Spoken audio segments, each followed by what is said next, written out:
عقل مندوں کے لیے ایک زبردست مثال. ہم تربوز خریدتے ہیں، واٹر میلن. مثال کے طور پہ 5 کلو کا ایک تربوز ہم نے خریدا، اور جب اسے کھانے لگتے ہیں تو پہلے اس کا چھلکا اتارتے ہیں نا.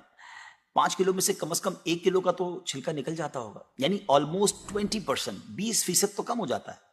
مگر کیا کبھی ہمیں افسوس ہوتا ہے اس کا؟ کیا ہم سوچتے ہیں کہ ہم نے تو تربوز چھلکے کے ساتھ خریدا، چلو آج چھلکے کے ساتھ ہی کھا لیتے ہیں؟ ایسا نہیں کرتے نا.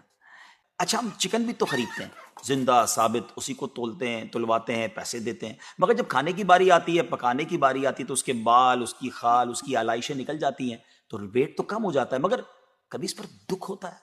نہیں نا. تو پھر 40,000 میں سے 1,000 دینے پر، 1,00,000 میں سے صرف 2,500 دینے پر ہمیں کیوں بہت تکلیف ہوتی ہے؟ حالانکہ یہ صرف 2.5% تو بنتا ہے، یعنی 100 روپے میں سے صرف 2.5 روپے. یہ تربوز، کیلے، آم اور مالٹے کے چھلکے اور گٹلی سے تو بہت کم ہے نا. اسی تو زکوٰۃ فرمایا گیا. ہاں، ایک اور بات، سال میں ایک ہی بار دینا ہوتا ہے. مالٹے کا، تربوز کا تو ہر بار چھلکا اتارنا ہوتا ہے نا.